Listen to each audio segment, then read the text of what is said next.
E foi se atualizar, né? Porque o time dele estava jogando aquele dia. Foi meter um pesão no banco da frente. Banco de pano igual esse aqui. Meteu, foi pro banco lá e ele aberto. Não vai fechar até o embaixo do ombro daqui. Meteu um pesão no banco de pano. Como se estivesse na sala da casa dele. Totalmente à vontade. E ficou um tempão lá olhando, atualizando em relação ao jogo. Aí o presbítero estava do lado assim, eu não aguento tanta reverência. Aí dá licença, aí Santa Pedro foi embora. Aí ficou só eu curtir a cena. Aí no outro exemplo que eu gosto de contar, uma amiga minha, irmã nossa, né? Eu encontrei um dia, como prólogo para o que eu vou falar aqui hoje. Uma amiga minha, irmã nossa, eu a encontrei e perguntei, vem da igreja lá. Ela congrega outra igreja, outra região, né? Vem da igreja lá. Estou sabendo que você está pastor novo, vem da lá. Tá lá. Falei, como assim? Tá lá. Você está na igreja ou não está? Não, estou sim, estou na igreja, vou lá, eu só vou domingo, só vou domingo. Eu vou domingo, eu chego assim, culto começa às 7 horas, eu chego 7h02, depois ele está tentando ir, para ninguém vir conversar comigo. Aí eu chego, sento lá no último banco, quando eu termino o culto da bênção apostólica, eu já pego o caminho, assim que eu bênção apostólica, já pego o caminho e vou embora. Você sabe bem, ponto de igreja sabe o que é, né? Então é melhor vir ouvir. Aí eu olhei aquele negócio e pensando, meu Deus, será que esse povo sabe o que é igreja? Será que esse povo sabe o que é cultuar a Deus? Será que isso é cultuar a Deus? Será que esse povo sabe a seriedade que é essa reunião que nós estamos tendo aqui? Isso aqui não é um show. Não é um show para você assistir o culto. Quantos vieram assistir o culto aqui? Não é possível que alguém tenha vindo assistir o culto, não tem problema nenhum. Mas pelo menos nós, os crentes, nós não temos assistir o culto. Porque isso aqui não é um show. Isso aqui não é uma apresentação. Isso aqui não é palco. Isso aqui é culto, né? Culto é só um lugar mais elevado para que quem está falando fique mais fácil as pessoas verem, né? Isso aqui não é palco, isso aqui é um público. A função do culto é simplesmente facilitar a visão de quem está falando. Não é uma representação. Nós não somos artistas, né? Nós não somos artistas. Embora a Cida acredite tão bem, mas ela não é uma artista, ela é uma adoradora. Você não veio aqui para o meu show. E quantos outros exemplos eu poderia citar de coisas que nós temos visto dentro da igreja inadequadas. Às vezes pessoas vêm da igreja com vestidos de forma inadequada, procedimento inadequado dentro da igreja.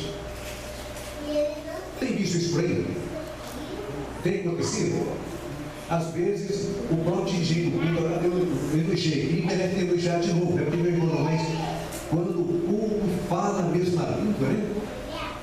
Porque às vezes o próprio dirigente do culto parece estar perdido. Ele vai no improviso.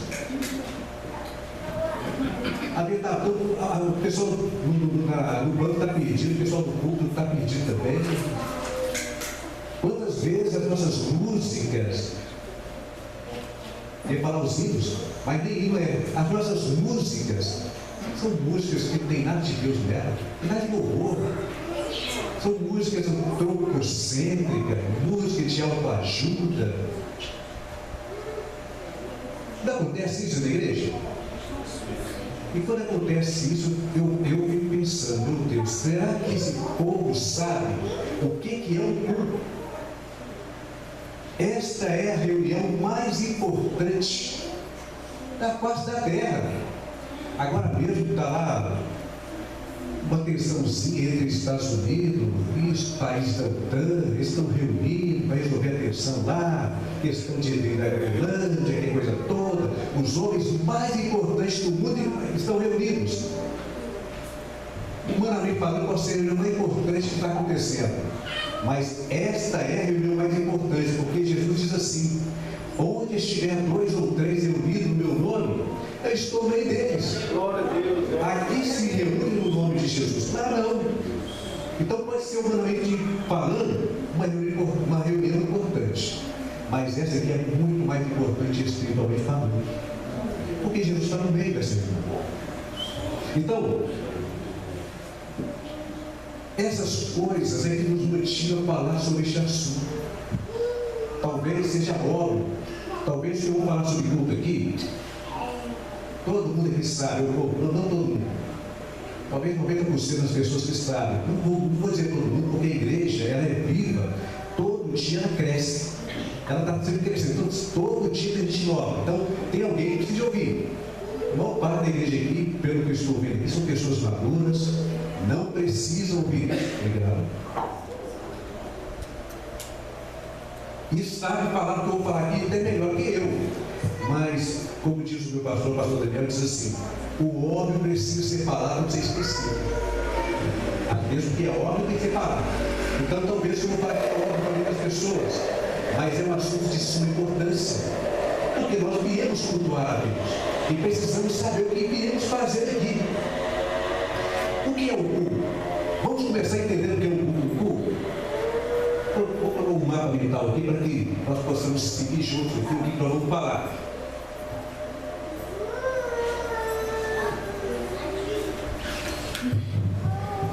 O que é um culto?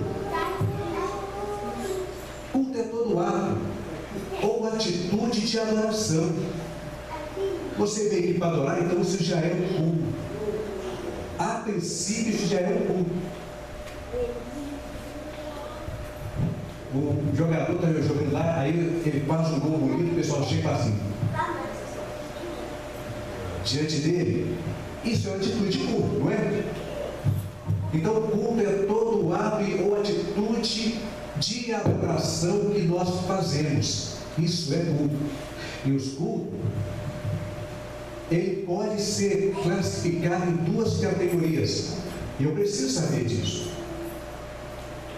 Existe o culto individual e existe o culto também congregacional ou culto coletivo. O que está acontecendo aqui é o culto coletivo. Mas esse culto coletivo, ele é formado de uma série de cultos individuais.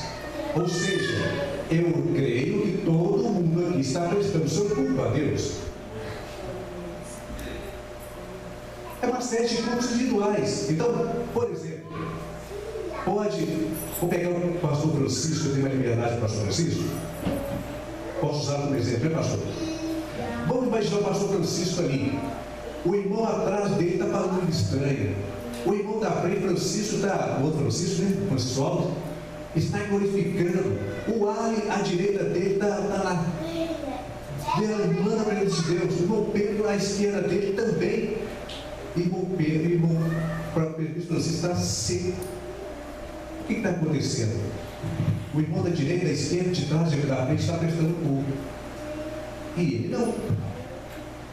Porque esse culto aqui, esse culto coletivo, esse culto congregacional é um culto montado com vários cultos individuais. Mas também, nós não vamos também dizer que todo mundo aqui está prestando culto a Deus. Existem pessoas que trazem o corpo aqui, mas deixam lá fora. Existem pessoas que estão pensando em outras coisas. É igual naquele caso lá, o time do cara estava jogando. A paixão é forte. Eu até diria que não seria recomendável um crente com você, porque é uma paixão forte demais. E quantas vezes mina o nosso culto, porque a paixão é forte demais. Eles deixam o corpo lá dentro, mas ela está lá fora. Então, quantas vezes nós estamos dentro do culto, o irmão da direita está cultuando da esquerda, de trás, da frente, e nós não.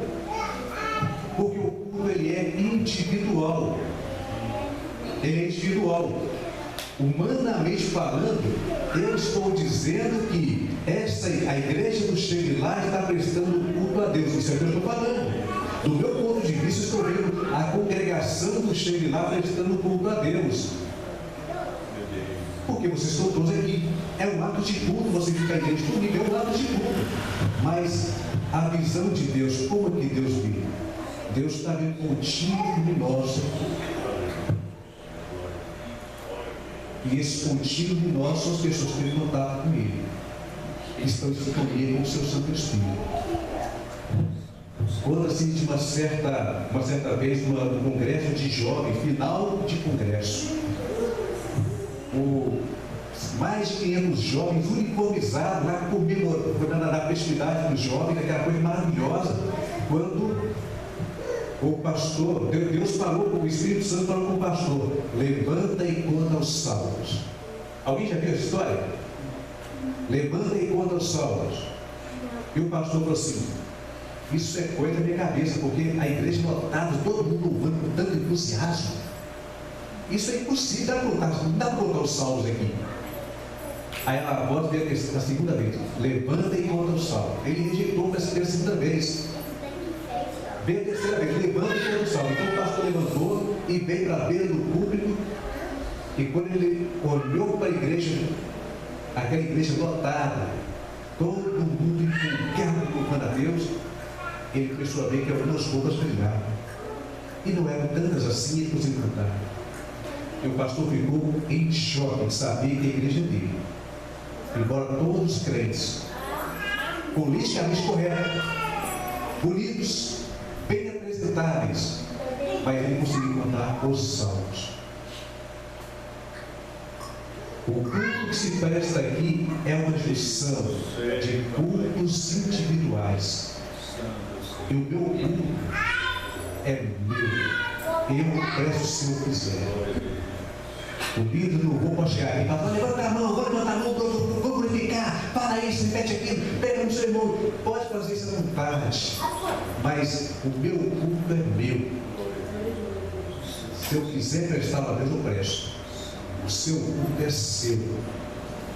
Eu posso até brincar de marionete com você e mandar você pegar, pega, ele fala, mas o seu culto você só vai prestar o seu culto se você quiser. E quando Deus olha, então Ele olha e vê pontos brilhantes da minha vida.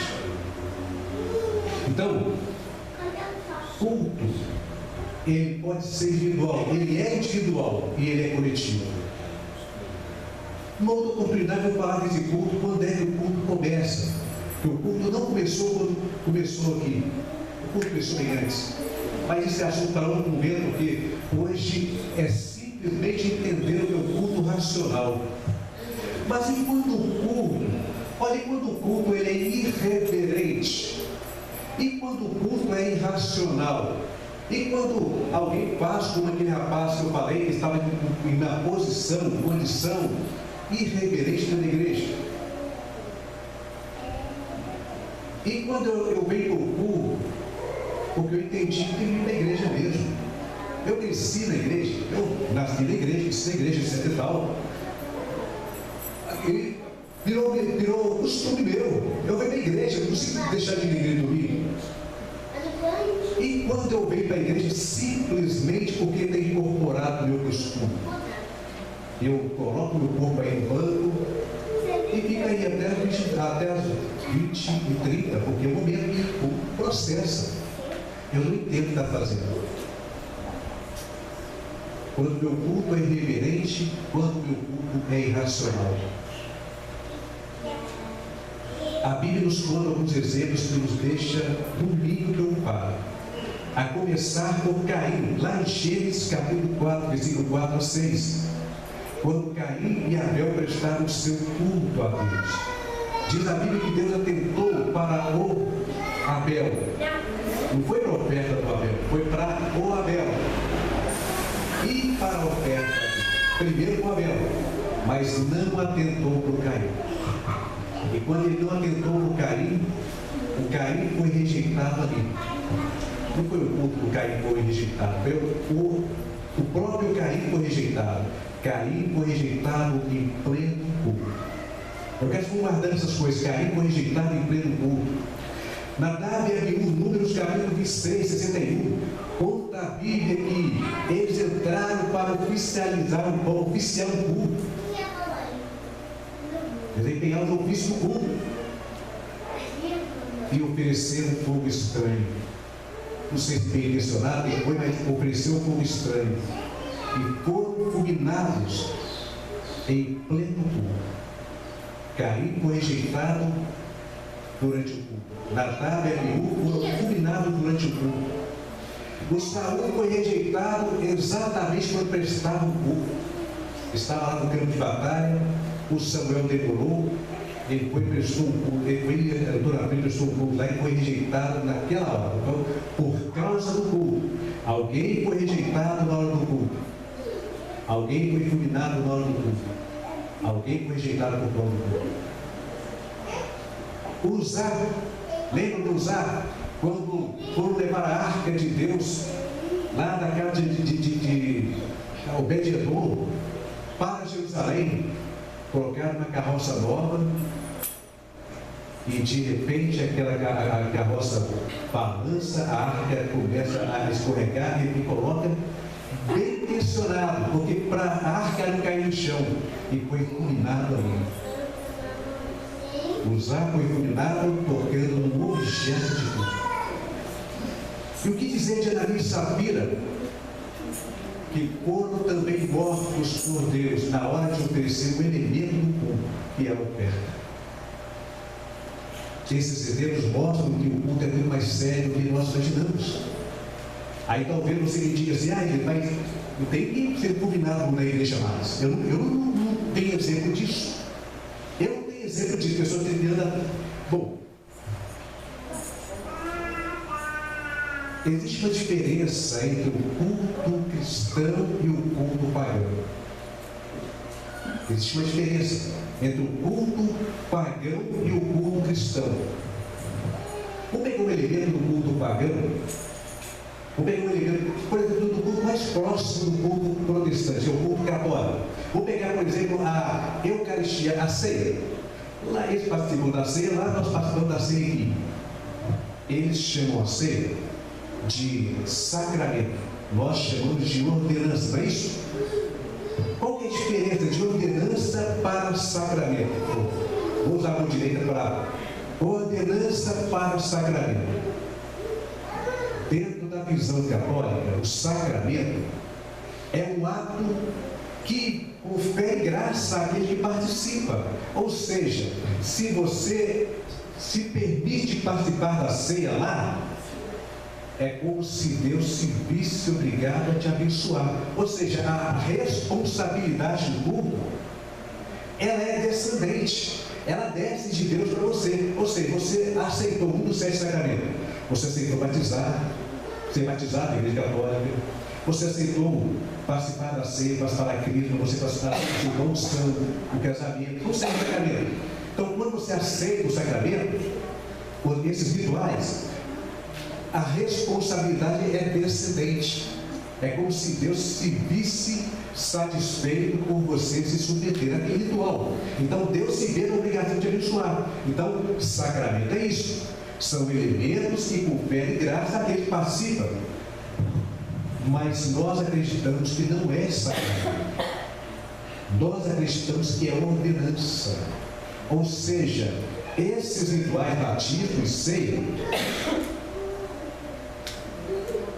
eles não conferem graça a gente, eles não trazem bênção para a gente, ao contrário, eu sei, é comemorando porque já recebi a bênção.